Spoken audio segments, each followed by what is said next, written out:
I am Dr. Barbara Shannon Bannister, Chief of the Community Relations Division, celebrating our 27th annual Martin Luther King Jr. commemoration.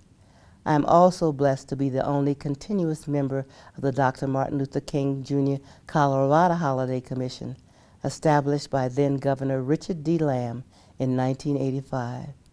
There is always something special every year we celebrate the holiday honoring a great man whose lifetime so many of us shared. He awakened our national pride and the essential goodness of our people and led the nonviolent revolution that enriched our moral fiber as a nation. He was born in 1929, assassinated in 1968 at the young age of 39. This year he would have been 84 years old. If the Reverend Dr. Martin Luther King Jr. were alive today, no doubt he would still be in the forefront for justice, peace, and freedom. Today he would certainly remind our community to embrace nonviolence. He would be concerned about the poor getting poorer. He would actively campaign for educational opportunities for all. He would be concerned about the immigrant community and their well-being. He would be concerned about the church's role in the community. He would still be working tirelessly to address economic hardships and ensure jobs for everyone. He would be addressing world conflict. Obviously, his work would not have been done, but he would still be embracing all God's children to fulfill the dream.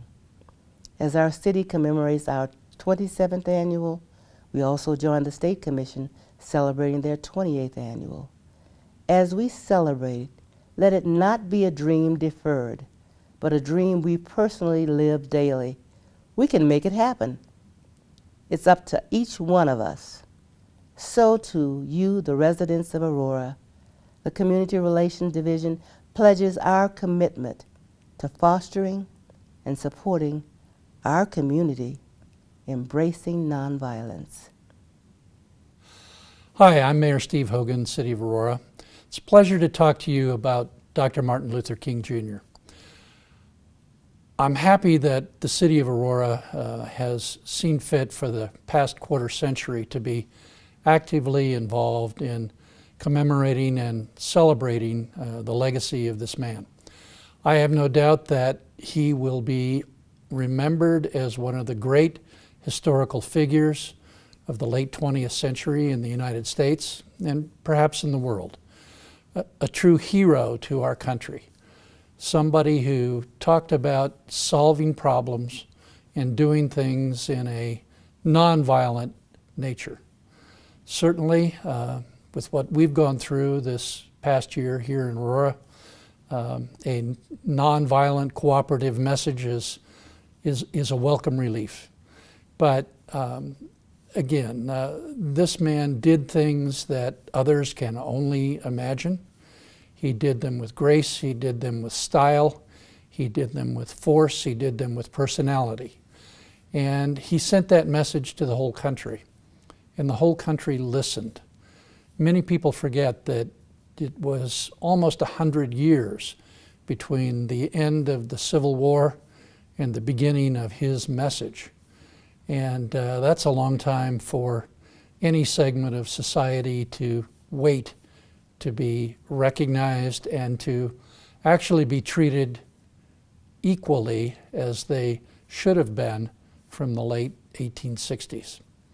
So again, I'm happy to say good words to the community on the celebration of this great man's birthday, and hope that everyone in Aurora will participate in remembering what Dr. King did and what he meant to all of us.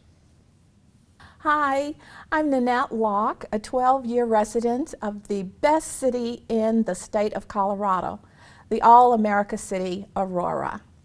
I have spent 31 and a half years in the civil rights field. I had the honor and the privilege of working for the U.S. Department of Housing and Urban Development 31 and a half years in 4 regions and in headquarters enforcing the Fair Housing Act. The Fair Housing Act was passed 2 days after Dr. King's untimely death. So the injustice of people looking for housing, trying to buy housing, has certainly been assisted with the Fair Housing Act. Those that feel that they have been discriminated against based on their race or color, religion, sex, national origin, familial status, disability, or handicap now have justice. Thank you so much, Dr. King. We will always love you. Hello, I'm Councilmember Renee Peterson, and I'd like to talk about Martin Luther King. Dr. Martin Luther King had a dream that was inspired by the Creator, a vision for the future and what the future should be. What better place should the civil rights begin than in our free nation, where people of all colors and creed shed their blood for our freedom. The 1960s was an exciting time. Here on our state capitol steps, there were a gathering of people of all colors. Martin Luther King and his followers, the Black Panthers, the Gray Panthers, Corky Gonzalez, they all came out to sing the song of hope. The song of hope. Hope for equality for all people. Today, we still strive to reach that hope for equality for people. Let us never forget that in the Creator's eyes, we are all the same and equal. Let us keep striving to meet the challenge for that hope, for that dream, and let us never forget. Hello, my name is Marlo Alston. I am here to speak about why Dr. King is important to me and the holiday. Personally, he stood for all people, and I think today we should continue to celebrate his legacy. I have a multiracial family, from Filipino to Caucasian to Indian to African American. Dr. King fought for all of us. Today, I believe that a lot of people still have issues with race, and I think that we need to understand that it does not matter what we look like on the outside. It matters what's on the inside and how you treat one another, not who you may look like or who you may think you should ascribe me to look like. So I raised my family to accept people for who they are, based on Dr. King nonviolence, not, oh, I'm going to beat you up because you don't look like me, or oh, I'm going to beat you up because you don't agree with the way I look. There are ways to associate with one another without being violent, and that's what I loved about him. He was nonviolent, and he stood for everyone, and that's why he needs to continue to be celebrated for generations to come, so that people will know how we should treat one another based on how exactly that you treat one another, not how you look on the outside. My name is Quincy Hines. I'm the Regional Director of Barbershop Talk. The question is, do I believe that injustice is still alive and still a threat? Yes, I do. I do believe that injustice anywhere is still a threat everywhere. The reason why I believe that is because we as people are striving for equality.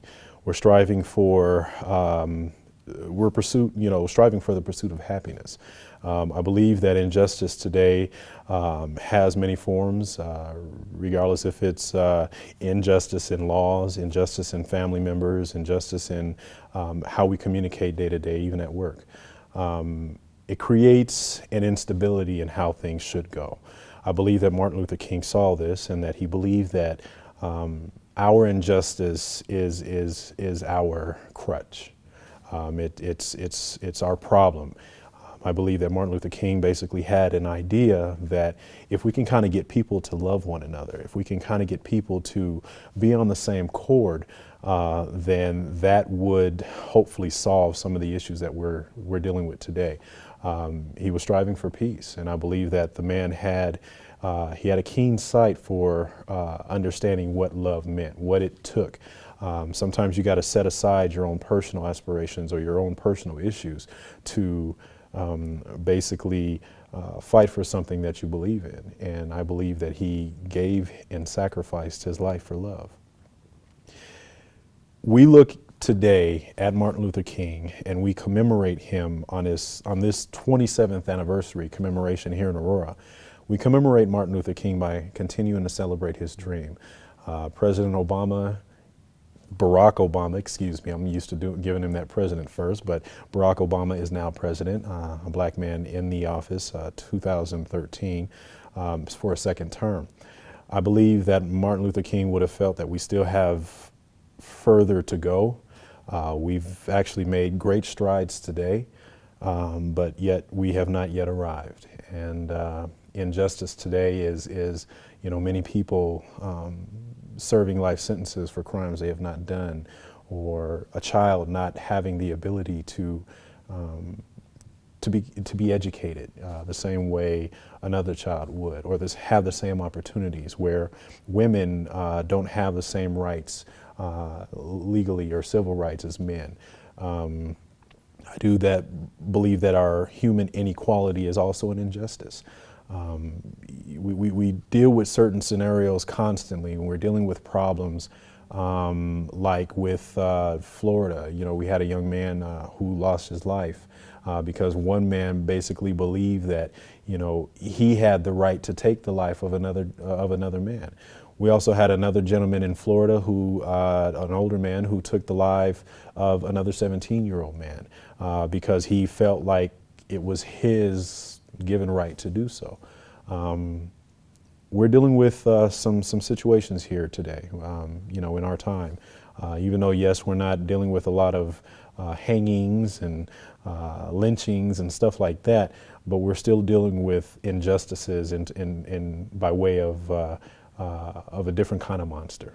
We're fighting a different kind of monster today. Hello, I'm Marcia Berzins, your Mayor Pro Tem representing Ward 3. I'm here today to celebrate the life and teachings of Dr. Martin Luther King Jr. He and I have just a little bit in common in that we were both born and raised in the South, and we're both Baptist. So this time of year, I like to go back and reread his speeches and his teachings. And I can tell you that he was a man who thought that we need to work together and that love would drive out hate. And I have to wonder, what would he think of society today with all the negativism and the finger pointing? I can tell you that he was a man of character, of faith, of integrity, and he would expect us to be the same. He would want us to work together. So I would like to say thank you, Dr. King, for your life and your teachings, and tell you that we've come a long way, but we're still striving to get there. Thank you very much. Hi, I'm Molly Markert, City Council Member for Ward 4. As the City of Aurora continues to work through these difficult times and as we struggle to come to terms with the sadness many of us feel, I look to the faith of the man who stood up to adversity, and I remember his words that darkness cannot drive out darkness, only light can do that. Hate cannot drive out hate, only love can do that. Dr. Martin Luther King Jr. is a man who changed the course of history in the United States. He is often quoted as the man who had a dream, but King was more than a dreamer. He acted on this dream and stayed true to his words, organizing nonviolent protests and sit-ins. His dream became the force behind the civil rights movement. Dr. King sparked a social revolution to abolish the long-standing Jim Crow laws and the established and institutionalized practices that resulted in segregation and discrimination towards racial, ethnic, and religious groups. And yet, even in 2013, almost 50 years after the signing of the Civil Rights Act, hate, discrimination, and inequality still exist in communities across the country. There continues to be work to do. His dream lives on in us. So during this month, as we celebrate the words and deeds of Dr. Martin Luther King Jr., we can also commit ourselves to be more than a dreamer. We can act on the principles of tolerance and equality. I hope that, like King, you'll do something that betters the lives of others, that promotes love and equality and tolerance for all in our community. Whatever you choose to do, I hope it's a tribute to King's message of overcoming, of perseverance, and endurance and strength through faith. It is because the citizens of Aurora continue to work together, supporting one another and taking care of their neighbors, that we can drive out darkness and hate through light and love. I hope that we all can be as brave as Dr. King and be more than just a dreamer. Thank you. Hello, my name is Pastor Chris Hill of the Potter's House of Denver. I'm really excited for the opportunity to celebrate the life and legacy of the Reverend Dr. Martin Luther King. In light of the recent events that have struck our community, we realize that it is a time to embrace hope, faith, and love, to come together as a family, a community that is embracing people of all colors, ethnicities, religious backgrounds, and faiths. And I believe as we do that, it'll bring healing to our community, healing to our families, and it'll show the world that Aurora is a place filled with champions, filled with hopeful people that are striving to reach a dream of a united community. I'm excited to be a part of it. I'm excited to be here, and I'm excited for Martin Luther King Day. I'm Pastor Debbie Stafford, coming to celebrate Dr. Martin Luther King Jr. and all of the contributions that he has made to our society, to our nation, and to our world. Dr. King had the courage to speak out for injustices. And while we've seen a lot of progress in our time, we're still seeing a long way to go. It's time for us to use the quote of Dr. King. And one of the things that Dr. King said so eloquently was, "In the end, we will remember not the words of our enemies, but the silence of our friends." And today, I want to encourage each of us, reach out. Don't judge each other. Don't judge that person that looks different from us. And most of all, one of the things I want to encourage is, as a culture, if we can put our arms around men and around women and our children and our grandchildren and have the courage to love them, to forgive them, and to build them up and push them forward, we will be part of the solution. We will be part of the voice, as was courageous Dr. Martin Luther King Jr. Good evening. My name is Bernard Celestin. I'm here to share a personal thought on Dr. Martin Luther King and what he stood for. And to me, Dr. King is a man that exemplifies just purity in friendship and purity in understanding and purity in just equality for everyone. And that is something that I take to heart, because I believe the more you respect others, the more others will in turn respect you for who you are and what you stand for. And today, with all the craziness, if you will, of events taking place in our world, I can't help but think that Dr. King would be very disturbed by all the unnecessary killings of people in places of vulnerability, such as theaters and schools and whatnot. And I would like for us to remember that this is a man that stood for peace. This is a man that stood for working together and understanding one another and not necessarily harming one another, especially for no reason.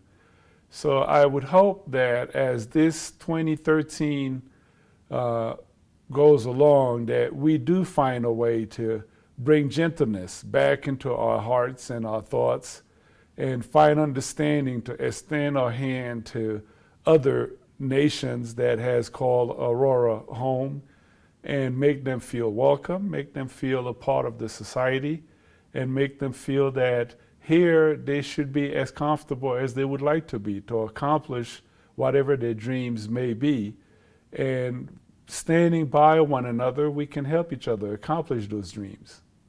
I'm Morgan Carroll, State Senator for Aurora Senate District 29, half of Aurora, Eastern Arapahoe County, and our current Senate Majority Leader for the Colorado State Senate. And I'm excited that Aurora is celebrating the memory and the tradition and the vision of Martin Luther King. For me, Everything we do every day at the Capitol and in our community reminds us that there are other opportunities to not only celebrate the historic gains we've made, but I think it's important for us to pay attention to the current needs of people to have full equality in Colorado. Right now in our Colorado State Legislature, we will be dealing with a variety of issues in a very contemporary setting on basic civil rights for people. A lot of folks may not know that the original Civil Rights Act of 1964 federally that Martin Luther King marched about only gave civil rights protections for people in employers that were 15 or more people. So those very same civil rights protections on non-discrimination in the workplace under 15 have to be closed as a loophole with the state. So this year, for example, one of the ways I feel we can honor the vision of Martin Luther King is to join the other 45 states that have finally closed the loophole to make sure that you have the same civil rights against being discriminated at work, whether you work for an employer that has 20 people or work for an employer that has 10. We will also be taking up the issue of civil unions this year in the legislature, and we think that there's strong bipartisan support for the passage of that this year. We will be looking at a whole host of issues that on a day-to-day level affect the very, what is our current challenges as far as making sure that we continue to respect all people and give all people equal rights in Colorado. So I think the best way for me that I can honor the memory and the vision of Martin Luther King is to ask myself, who among us right now isn't enjoying full equal rights? And when you're in a position to try and deliver equality for all people, I think that's the best way we can celebrate his legacy and the best way we can celebrate his memory. I'm Chief Dan Oates with the Aurora Police Department. And Martin Luther King is certainly the greatest human rights, civil rights leader of my lifetime.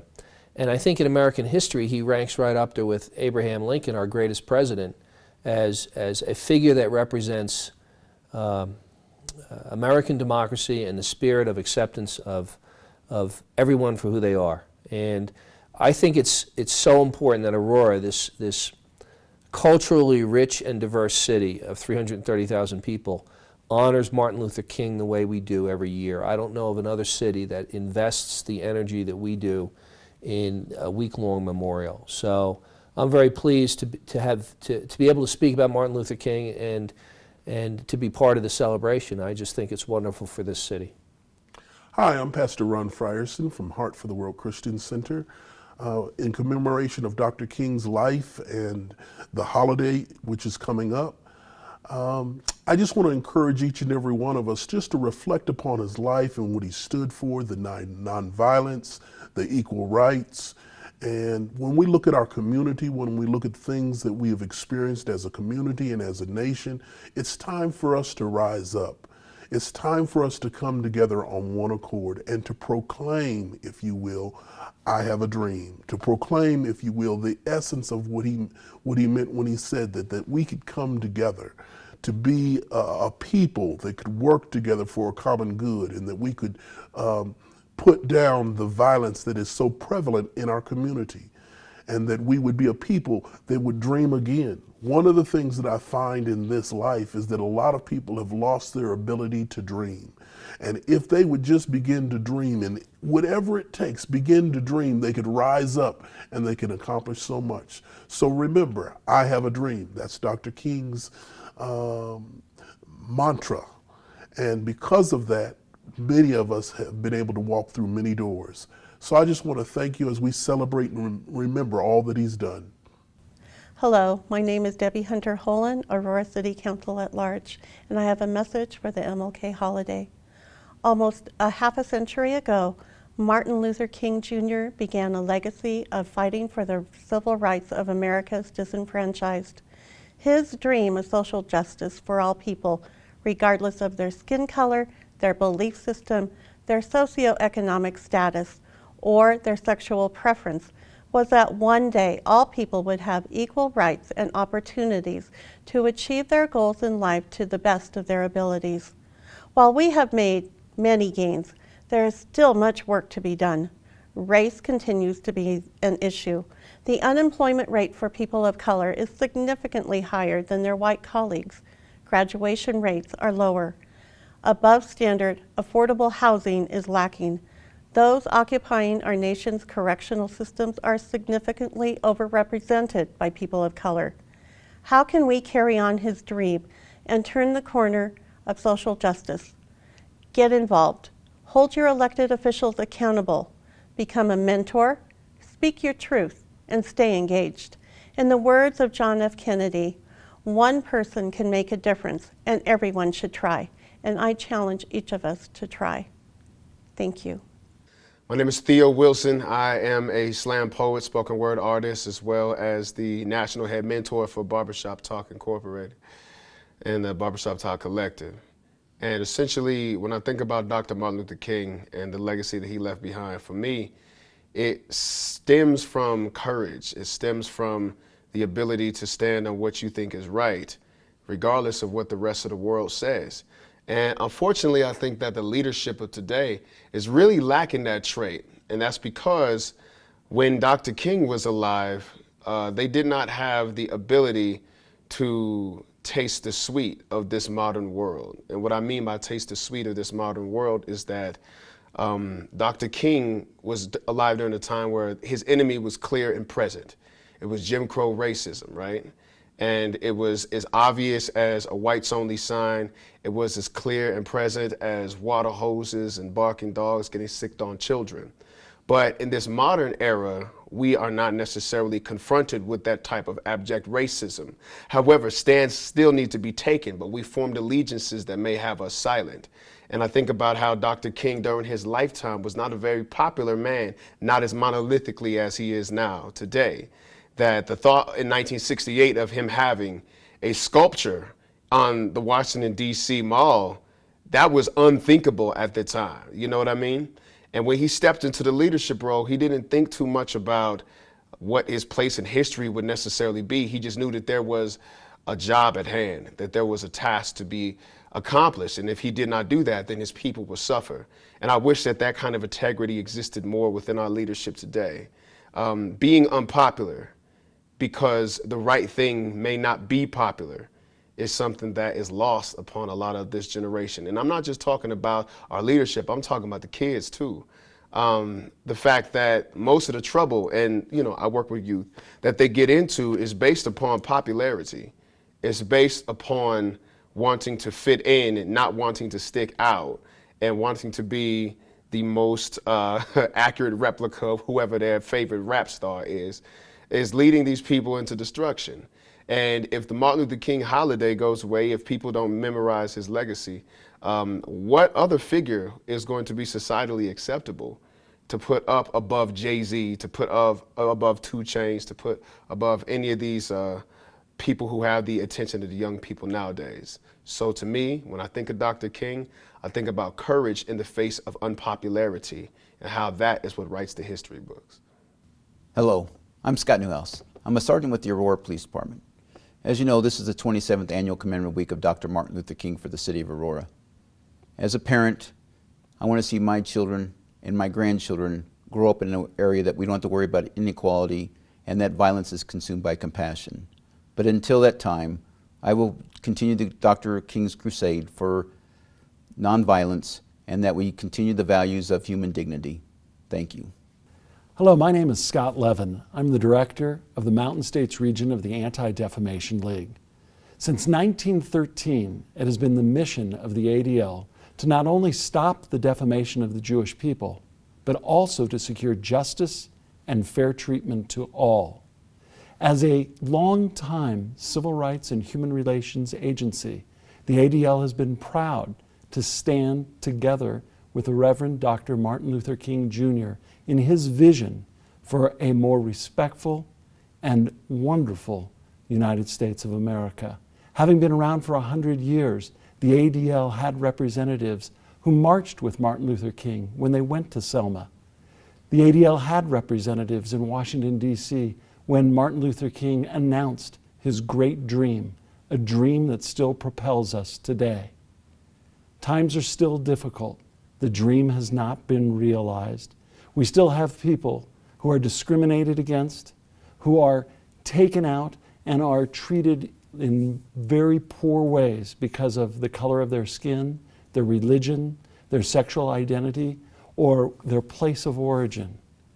We know that it was not only the tragic shootings that took place here in Aurora, but there were also shootings that took place at a Sikh temple for no other reason than the fact that the people wore a turban on their head. Recently, we've had swastikas that have been painted on synagogues in Colorado. We know that there has been troubling times. Just recently, there were ads that were placed on RTD buses that were Islamophobic. These things do not go away without the work of everyone together. The ADL does have one antidote that does help.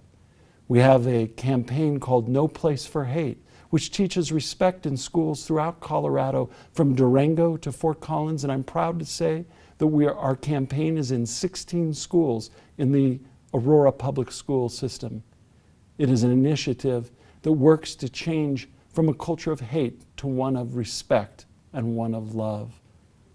Martin Luther King Jr. put it so well when he said that the arc of history bends toward justice. We're proud to be together with all of you in an effort to push that arc just a little bit further to make sure that we get that much closer to justice. And it's wonderful to be able to do this at a time when we can recall and reflect on the great words and actions of the Reverend Dr. Martin Luther King Jr. My name is Peggy Wortham, and I'm a member of the MLK Holiday Committee. I'm a resident of Denver, and I represent the committee as a member of the MLK Rodeo, which is Monday, January 21st at 6 o'clock p.m. at the Denver Coliseum. We'd like to invite all of you to come out. It's fun for the entire family.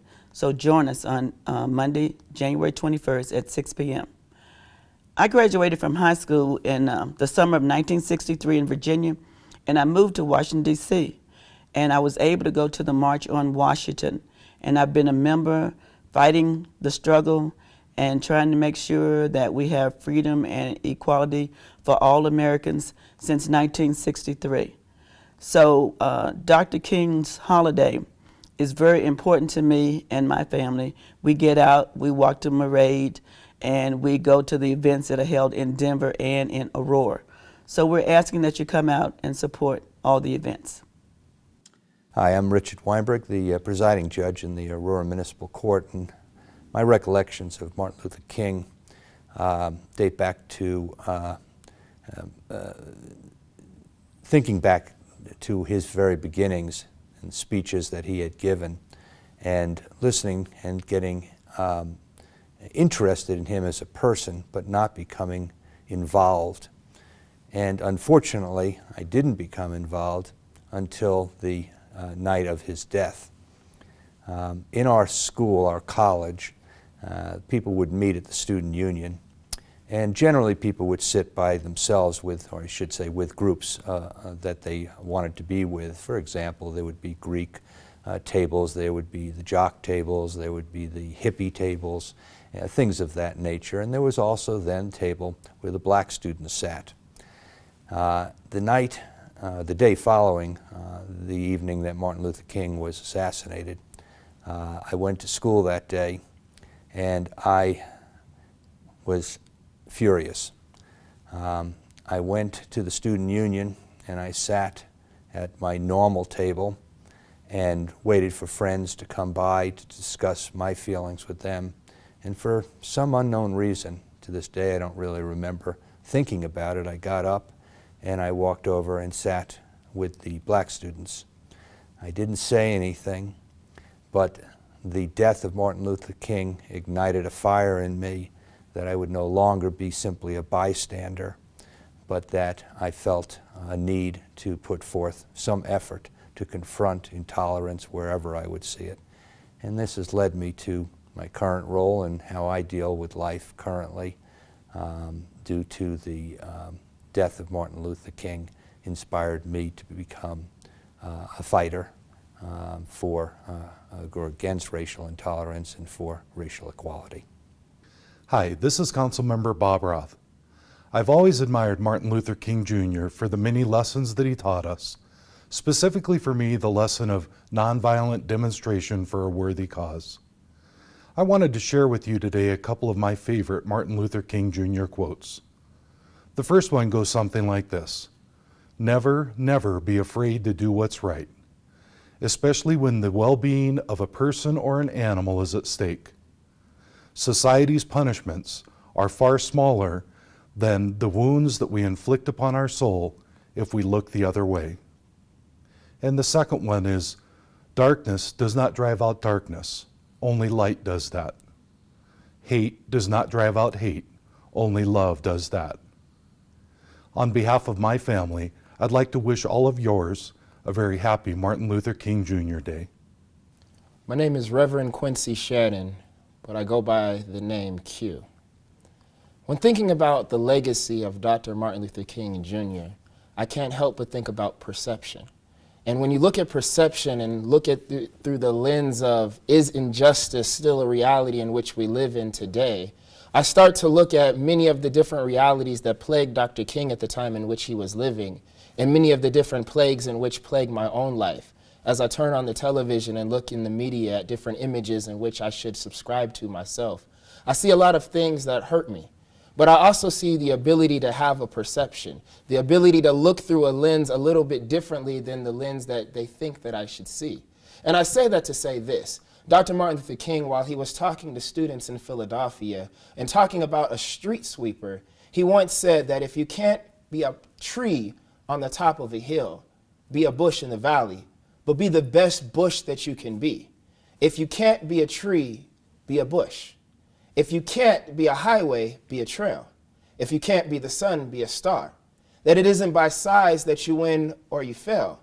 Be the best of whatever you are. And for me, I internalized that in 2013 and realized that I don't have to have all of the accolades. I don't have to have 1 million followers following me, but that if I can live each day to the best of my ability, I have truly lived the purpose in which I had in life. And looking at injustice in which we see in the United States, it's no secret that we face injustice daily. It shouldn't be us focusing on the injustice that we face, because if focusing on the negative, you'll run yourself crazy. But if we can live like Dr. King did, and focusing as far as saying, if I was a street sweeper, I would be the best street sweeper. I'd be so amazing at sweeping the streets that even the dead, the living, and the unborn couldn't sweep a street as good as me. If we can live daily with that type of mentality, then the injustice that we face daily could be overcome with justice, because we're not necessarily fighting the injustice, but we're being the best that we can be. And if you can be the best in which you can be, just like Dr. King, you will leave a legacy that will last here in Aurora 27 years later as far as the celebration that we have, and several years after that as far as the legacy of Dr. King. That for me is the greatest legacy that Dr. King could give me. It's not necessarily focusing on the negative, but having a perceptive lens into looking into the future and realizing that if I face each day daily with the best that I can be, then I have the ability to affect this world with great change. Good evening. My name is Eric Nelson. I'm a professor at Colorado State University in the Ethnic Studies Department. And I'm also the vice president of the Aurora NAACP, as well as the third vice president of the state conference of the NAACP. I am honored to be here today, to be able to celebrate the 27th commemoration of Dr. King. As one of his quotes resonates in my mind, is that the ultimate measure of a man is not where he stands in the moments of comfort and convenience, but it's where he stands in the times of challenge and controversy. With that being said, there's a lot of work that needs to be done here in the city of Aurora. I look forward to fighting against the injustices and also fighting for equality for us all. Thank you. My name is Michael Spotsville. I'm pastor of the Meadowwood Free Methodist Church in Aurora, Colorado. In August 28th of 1963, I was 13 years old, and I living in Flint, Michigan. And I remember marching on City Hall the same day that Martin Luther King marched on Washington, D.C. The March on Washington and the life and person of Martin Luther King was an inspiration to me, not only as being a leader in my junior high school and my high school, but was also the inspiration for me to continue my education in undergraduate school and graduate school. And that same inspiration was carried on to my daughter and son, who have also graduated from college and are moving on. I realize that there is work that needs to be done in this whole area of justice for all people, but I must say that I've seen a lot of progress since August 28th of 1963, and to God be the glory. My name is Vern L. Howard. I have the pleasure of serving as the Dr. Martin Luther King Jr. Colorado Holiday Commission's chairperson. I've been affiliated with the Dr. Martin Luther King Holiday Commission since its inception. In fact, we used to march from the monument to the state capitol to try to make the holiday a reality. In 1986, when that happened, we all celebrated, and hence the word Marade was coined by Mrs. Wilma Webb. Marade meaning taking the M as a hybrid of two words, M from March, and parade or arrayed from parade, which means to celebrate. March meaning to demonstrate. And as I sit back and reflect 28 years later, how relevant things are now that we have a Marade. Yes, we still march because of all the injustices that are taking place and all of the different things that we see, and yet we're celebrating because of the landmark legislation as well as the coming together of people, not only in Colorado but around the world. As we continue to march this year, being 2013, we look at our theme. Our theme, injustice is still a threat. 50 years ago, April 16 of 1963, Dr. King was jailed for protesting or having a parade without a permit, one of his famous marches. He was locked in the Birmingham jail. While in the Birmingham jail, the clergy was chastising him. Dr. King sat down and wrote a letter, and in the opening part of that letter, he said, "Injustice anywhere is a threat to justice everywhere." And here today in 2013, that still rings true. When we think back over the King-era civil rights movement, we think of how the FBI secretly recorded Dr. and Mrs. King, and then we think about some of those same things that are taking place today because of the war on terror. When we stop to think of racial profiling that took place back then and still exists today, when we think about the voter oppression that took place in the 50s, the 60s, the 70s, and is still alive today, then that allows us to realize that, yeah, injustice is still a threat. With that being said, I'm just proud and happy that the checkered past of the state of Colorado, city of Denver, cities of Aurora, that they've been able to come through that, work through it, and able to move ahead of it. To have the city of Aurora as one of our greatest partners with the Martin Luther King events, hosting week-long events, the only city in Colorado that has been known to do so for the last 27 years, makes me proud to recognize that Dr. King didn't die, or his death wasn't in vain. I am fond of saying, if we respect each other's human rights, we wouldn't need civil rights, because that's what Dr. King was really about, was the human rights of the citizens of the world, not just the United States, not just the South, but of the world. So I say to you today, come out and march with us on January the 21st at Denver City Park at the I Have a Dream Monument, where we'll march down to Civic Center. Dr. Derek Barber King Sr., the nephew of Dr. King, will be our guest speaker. We also have some great surprises. We have community events laid out for you. We have community vendors sitting there, Social Security, AARP, and other organizations where you may be able to get some questions answered. We just want to say thank you, and remember, injustice is still a threat, and if we respect each other's human rights, we wouldn't need civil rights. I'm coming to you on behalf of the Dr. Martin Luther King Jr. Colorado Holiday Commission, and once again, thank you. And great King Day, remember, celebrate, act, a day on, not a day off.